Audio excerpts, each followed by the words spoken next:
Good afternoon, viewers, and welcome to the next episode of It's Always Beeroclock. I'm Mark, and this is Sidekick Dave. Mark, where's Simon today? Unfortunately, Simon couldn't be with us today, Dave. Okay, well in that case, what's on today's agenda? I'm glad you asked, Sidekick Dave, because back behind us is Future Brewing. Great Scott! We should go back to the future. Sidekick Dave, my name's not Scott. I always get that wrong.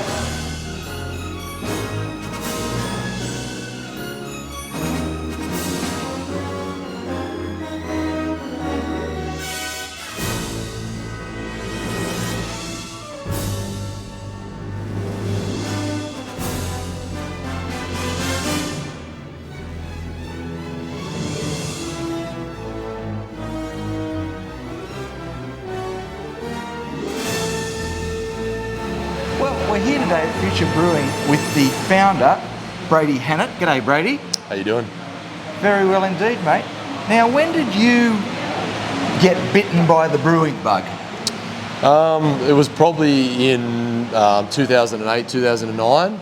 At the time I was living in Perth, and that was when I first started home brewing. Right. So I bought a grain father and got the Beersmith brewing software, and at the time was drinking a lot of feral beers that sort of motivated me to start home brewing. So that was probably around the time that I really got into brewing my own beer and really drinking a lot of craft beer.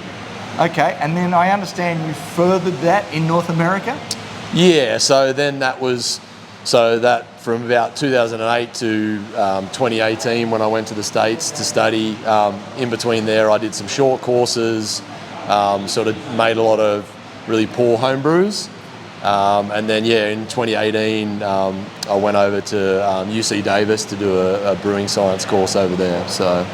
Okay, and did you get any sort of practical experience over there as well? Yeah, so following during the course it was quite intensive theory. And then I was plying at a lot of breweries, and then I got a job at Alvarado Street Brewery in Monterey in California. And worked there for about 18 months. So and at that point, was it your aim to come back here and open your own operation? Yeah, I think very early on I think what a lot of home brewers say, they want to open their own brewery, but I think I knew, I told a handful of people that I wanted to do that, but then I knew I had to do X, Y, and Z before I could do that, and one of the things was a brewing course and working in a brewery, so certain boxes I wanted to tick before I really jumped in. Okay, and then what was the process to open up here? You obviously had to find premises. So moved back from the US early 2020, which was kind of the start of COVID. So there was probably a year or two delay just with the COVID, the lockdowns. We weren't really sure if we wanted to open during that time. We were so unsure. And we found a site on King Street in Newtown that ended up falling through. And then now we found our current premises, but like with all these projects, take a lot of time with lease negotiations, DAs, construction. So then it took us a good part of 4 years from when we moved back from the States to getting open in October last year. Okay, so when you talk about we and us, so who else is involved? So it's myself and my partner Laura. So we opened this, and we've sort of been going on the journey for a long time now, wanting to open a brewery. So, and she's more of the business operations side, and I do more of the brewing and hands-on. Okay. And tell us about the name, Future Brewing. Where does that come from? So I think the name was also a real evolution. I had come up with a lot of other names, but then Future I thought of that, and the behind the name basically means, going to the States, studying, working in a brewery there, and then bringing those ideas and concepts back. And the idea of that is the US is, in my opinion, is sort of 4 or 5 years ahead of Australia in the craft beer scene, so that's where the name Future came from. And then once I started sort of, rolling it off the tongue with let's go to Future, etc., it sounded good, so it kind of stuck. Okay, and is there a a philosophy behind what you brew? I guess it must be influenced by what's been happening in the States. For sure, yeah. I think the US is probably the biggest influence on the styles of beer that I make and where my passion lies. So we do a lot of hop forward stuff. Yeah. Whether that's hoppy pilsners or lagers, pale ales, IPAs, whether that's West Coast or hazy. But we also like to have fun and do fruited sours and adjunct stouts and play around with ingredients. And there's always so many different new hops and hop products and ways to, have certain flavours in beers. So it's always ever evolving. Yeah. So. Well, talking of hops, I understand you've recently been over the ditch to explore the hop production over there. Yeah. So spent a week in New Zealand during the hop selection, hop harvest. So that was the first time that I've done that, and really good experience. Caught up with the guys from Alvarado Street that I worked at in the US. Okay. It was just good. Really good experience. Great to meet all the small hop growers, Freestyle, Eggers, Claytons. So there's a lot of small, really quality hop growers and processors over there. Really good time in New Zealand, and we're very focused on getting the best product we can for our beer. Great. Brady, is there a core range as such? No, so I think we kind of decided early we didn't want to kind of confine ourselves to a core range. Given that there's constantly always new ingredients, new hops, new hop products coming out, and we always want to be experimenting. So we basically do a whole lot of limited range beers, but what we do is we try to do streams of certain beer styles. So we brew hazy pales quite regularly. We like to have hazy IPA or hazy double on tap at most times. Okay, so there are constant styles, Yeah. but each brew will be different. Sure, and I think, we kind of learn something from every beer, and then we like to then take that learning, whether it's good or bad, and then implement that in the next beer. So it might be a hop that works really good that we haven't used before. It might be something that doesn't work so good, or a hop we don't like, or an ingredient that we do or don't like, and then you can just constantly improve and make the beer better each sort of time. All right, well, after 5 months, are there any brews that have been more popular? Yeah, absolutely. I think right now, the hazy pale is definitely really popular for us, both in the tap room and also in cans. It is interesting. Some beers are really popular in cans and not on draft, and vice versa, Right, yeah. depending on the style and alcohol and things like that. So, but yeah, we like to have at least one lager on or pilsner on at all times. So sessionable beer, we like to have a pale ale on at all times. And then also we do make a lot of hazy beer, but we also like to have a West Coast style, or what Australian punters more know as a California IPA. Yeah. Now, you've been open here for 5-6 months, I think, here in St. Peter's. What are your plans for the next 12 months? Yeah, so I think right now we're kind of still in that early sort of thick of it stage. Yeah. So we're not sort of looking too far ahead. Right now we're just enjoying being able to do limited release beers, and basically have fun with the artwork, with the beer names, the beer styles, and really just getting that feedback in the tap room with the cans, figuring out what people like, what kind of hops, what kind of flavours, what kind of beer styles people like, and then kind of focusing a little more on that, but also staying true to what we sort of got into it for. So really over the next 12 months, just grow the brand. We'll probably expand the wholesale accounts a little bit. Currently we're only really in Sydney and Melbourne. Okay. So expand that a little bit. We've got a lot of collab beers coming up, so really promote the brand that way. Just try to keep keep improving the beers is the main focus. Okay, and you just reminded me, if people want to get a hold of your beer and they can't come here to St Peter's, where can they get it? Yeah, so if you can't make it into the tap room and try our beers on tap or any of the cans for takeaway, our online store is also probably the next best way to get it. Fresh. I'm a big advocate for supporting direct to brewery sales. That way that breweries keep the profit.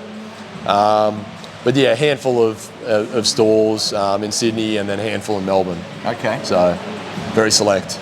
All right. Yeah. Well, it's been great talking to you, Brady. Awesome. Thanks very much and Thank all you. the best. Cheers. Thank you.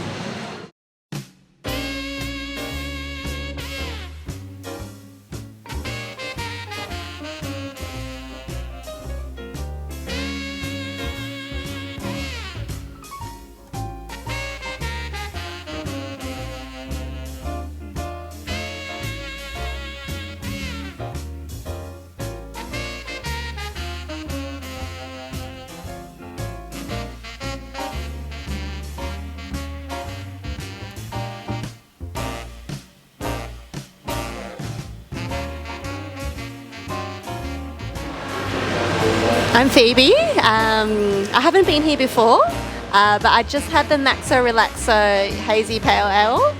It was amazing. Really refreshing, really easy to drink. Nice and crisp. Great. Hi, my name's Andy. First time here as well. Just had the Maxo Relaxo and easily my favorite beer. Hi, I'm Gabby. It is my first time here. I had the West Coast Chill. It's very good and refreshing.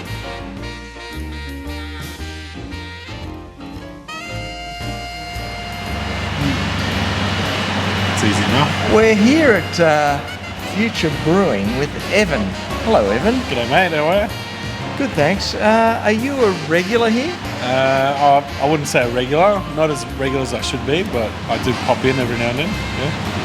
Okay, and do you have a particular favourite brew here? I love the West Coast Pilsner, which I'm drinking right now. It's really good. Real easy drinking, not as crazy as some of his IPAs he's got on the board. So. Okay, and are there any, we tried the West Coast Pilsner, I quite liked it. Yeah. Are there any others in the range that you'd recommend? I just had the Maxo Relaxo. Yep.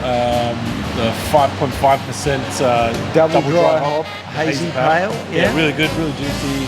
Finished a bit on the dry side, but it was like, it's pretty crushable.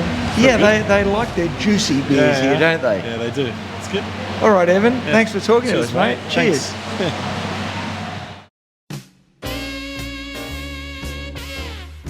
Okay, we're here at Future Brewing with Jay and Ashley. Good afternoon. Hey, how you going? Have you guys been here before? Yeah, been pretty regular since they opened up a few months back. Okay, so you live locally? Yeah. Okay. Walking distance, which is great. And what are you drinking today, Jay? I'm on the All Juice, the DDH Hazy Double IPA. Okay, and what's your impression of that? It's good. It's got some meat on it, so you don't really need to eat the pizza yet, so it'll keep me going for a little bit longer. Okay, and Ashley, what are you having? It's the West Coast Pilsner. Oh, the West Coast Pilsner. Yeah. I had that. I liked it. What do you think? It's nice. Yeah, it's good. Refreshing. Yeah. All right. Well, thanks for talking to us. No worries. All right. Cheers. All the best. Shane, have you been to Future Brewing before? Yeah, it's my second time here. So I've just got off work and I was thinking of somewhere to pop into, so I thought I'd come in and chill out. Okay, and what's your preferred style of beer, Shane? I mean, I do like all like the double IPAs, the big fruity, juicy sort of types. I like a bit of an imperial stout and anything in between, pretty much. I mean, there's a lot of in between there. But yeah, I like to see if a brewery actually wants to, put something out and actually, experiment and test themselves rather than just the usual beers. But whatever they put on is good enough for me. Okay, and what are you trying today? Just start off with a nice, easy smoothie sour at the moment. You've gone the sour. Yeah, just to start off with. I didn't know what to have. It's my first one, so okay. Just And what's your first impression of it? It's not too tangy. It's got a bit of a bit of a fruity taste to it. It's hard off the first sip to decide what it actually tastes like, because I need a few sips to get used to it. But yeah, still a job so far. All right. Thanks for talking to us, Shane. All right, cheers, mate. Cheers, mate.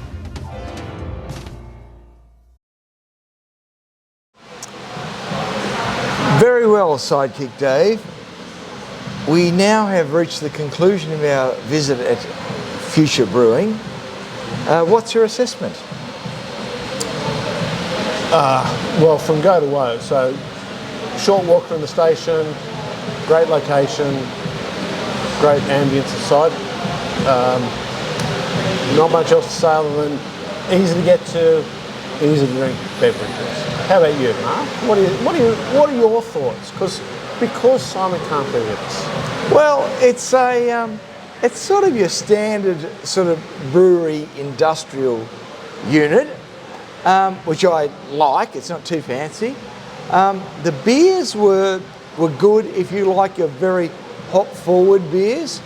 In particular, my favourites today were the West Coast Chill Pilsner, and the Alicia Double Dry Hopped Hazy IPA.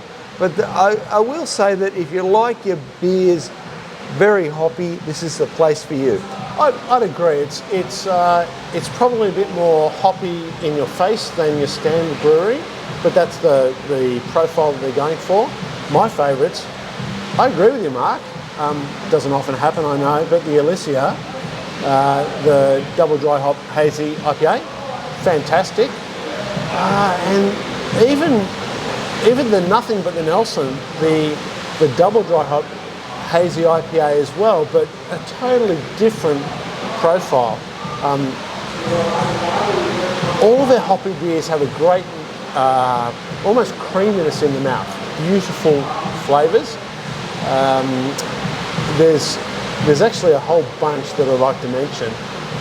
The whole range that we've had so far today, very good. But remember, very hoppy as well. That's the thing, very hoppy. Yeah, well, Dave, do you think you'll be back to the future? I think it would be remiss if I wasn't. Well, until next time, folks, remember, it's always Beeroclock.